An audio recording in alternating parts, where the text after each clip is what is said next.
course, we know most of his work is done in the pass game, and I think I'll show you 8 targets here from so far this year. So this is, I think Dak Prescott throws a really nice fade or sideline ball up the right sideline, generally against man coverage. This is a 2nd and 10.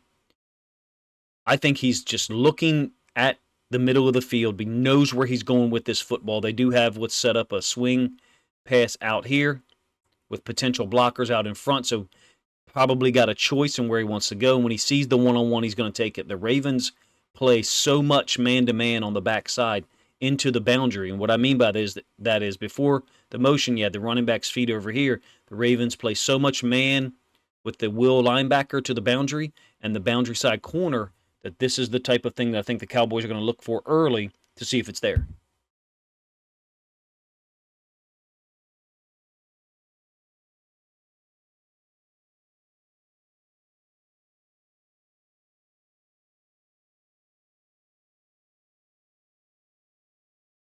They do a lot of sprint out stuff. I think I have 5 instances of what I would call sprint out or semi-roll. This one we'll call semi-roll. There's a little bit of a mesh between Ezekiel Elliott crossing the quarterback's face and then Dak Prescott booting out here to the right. Not necessarily sure I'd call it a boot play. I think this is designed to go up top to Ceedee Lamb from the backside. The corner, Denzel Ward, kind of falls off. And so what I mean by falls off, this corner down here is going to get depth and play a role in this route from Ceedee Lamb. Not necessarily from a pass deflection standpoint or anything like that. It's interesting to me that they're in so much sprint out, and it's to the right or to the left. Dak Prescott can throw the ball moving to his right or his left. Not that this is a exceptional throw by any means. I'll give the end zone angle so you can see a little bit more of it. But they do a lot of sprint out in that, and that is something you don't see as much in the NFL, in my opinion. At least from the film that I've got of them, like I said, 5 instances of either sprint or semi-roll, trying to get him moving outside the pocket and look for routes that are emanating or originating probably from the other side of the field. Anytime that Ceedee Lamb is in the slot position, I am super interested in this matchup because if the Ravens were to take Marlon Humphrey or Brandon Stevens and put him in there, obviously it looks like man. I'm really interested if we get Kyle Hamilton here because the route that Ceedee Lamb is super effective at over the course of years from a slot position is a slant. And one thing I know about Kyle Hamilton, who I don't think has been playing well, let's put it this way, he hasn't had an impact yet, is one-cut routes do not beat him. And so we've got a matchup here, if you ask me, when Ceedee Lamb is in the slot of a guy who generally gets high percent targets on this route. And then Kyle Hamilton, when he's playing the nickel, someone who doesn't get beat on one-cut concepts, meaning there's no double move, there's no fake or shake slant or shake out. It's just one-cut slant. Hamilton is usually right there. Cool little play, somewhat related to what I was just talking about. This is Ceedee Lamb down here at the bottom of the screen. As an aside, I think Alontae Taylor is playing super for the Saints as a nickel defender. It's a fake screen to, I think it's Torbert or Tolbert, as from the number 3 position. And these are the types of things that quarterbacks, I think, right now can do to the Ravens to kind of move or shift players, get them to overreact. I did a video about the Ravens' coverages a couple of days ago, whereby I think they're just moved too much by the quarterback's eyes at times. And in this case, a slight little pump fake. I would worry about this if I were a Ravens fan from the standpoint of defenders being moved horizontally by the slight pump fake from Dak Prescott. And then in this case, Ceedee Lamb brings this underneath.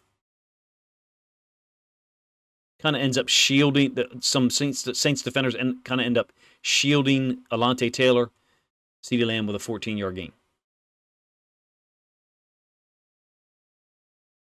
How do the Saints safeties compared to the Ravens? You have Tyrann Mathieu and Will Harris, a guy who couldn't start for the Lions last year as a corner. He actually played outside corner against the Ravens in that blowout win at home against Detroit in Week 7. And now he's starting as a strong safety type player for the Saints. Probably a better suited position for him. This is 12 personnel by the Cowboys. If it's not Ceedee Lamb from 11 personnel or some of the other... Jake Ferguson's a really good tight end, by the way. He was out last week, and I think that had an impact against the Saints comparing this matchup, the Raiders having Devontae Adams and Brock Bowers, to the Cowboys having CeeDee Lamb and Jake Ferguson. No, Jake Ferguson doesn't stack up there, but he's a talented tight end who run blocks well. And when he was out last week, I think that was a factor. Dak Prescott has a lot of confidence in himself and in CeeDee Lamb. Kind of like this little sail out, and the safety, Matthew, and I think it's Adebo, 29, also a very underrated corner, are both there in the window. Call it a double team, call it whatever you want. The out concept is there. CeeDee Lamb not only catches it, but ducks underneath of the two tacklers, takes it to the house for a 65-yard gain. I think this is the type of stuff that they will try to attack us with if and when they go 12 personnel. I suspect that 12 personnel might be a place where they're going to try to go. And here's why. If and when you put two tight ends over here, the Ravens are going to do something. You can kind of see the safety's foot. They're probably going to do something, roll a safety down. And what that would do is possibly leave CeeDee Lamb with more space in a one-on-one backside.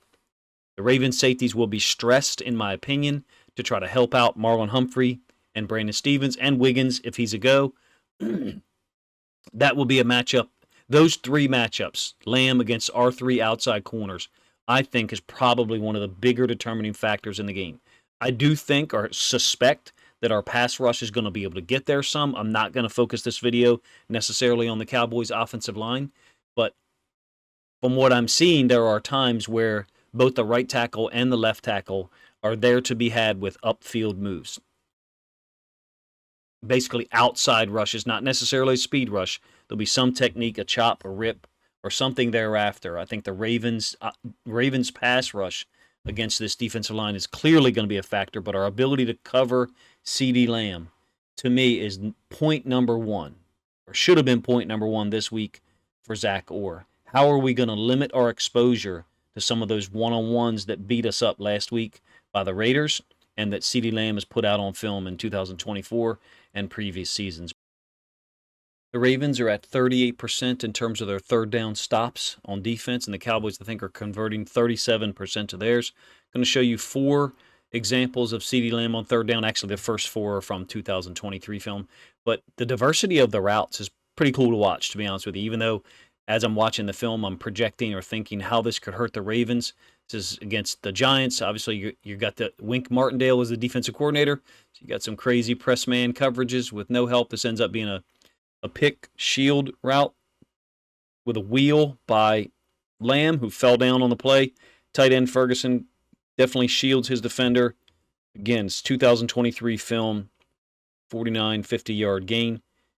The diversity of the routes is there. The Ravens have their hands full. If you ask me, trying to stop this guy for a 4-quarter game, it would behoove the Ravens to get in the lead. And then if Dak Prescott is going to go into pass-only mode, basically throwing the ball 7 out of 10 plays, then we want to be able to predetermine that, I should say.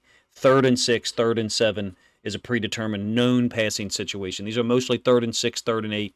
They use the NFL Pro website. If you haven't checked that out, I would highly recommend it to go grab as many of these as I could from 2023 and then 2024. CeeDee Lamb and Dak Prescott, if you ask me, know what each other are going to do, number one. Number two, Dak Prescott seems really good at sniffing out. Now this one becomes kind of obvious, but really good at sniffing out blitzes and making checks at the line of scrimmage. I think he's in complete command of the offense. Obviously last year, this is filmed against the Rams last year, but this year as well, even though it's a new offensive coordinator, same head coach, probably heavily involved in the offense. CeeDee Lamb is a guy that in-breaking routes, out-breaking routes, vertical stuff, comebacks, screens, jet sweeps, they do a lot of things to get him the ball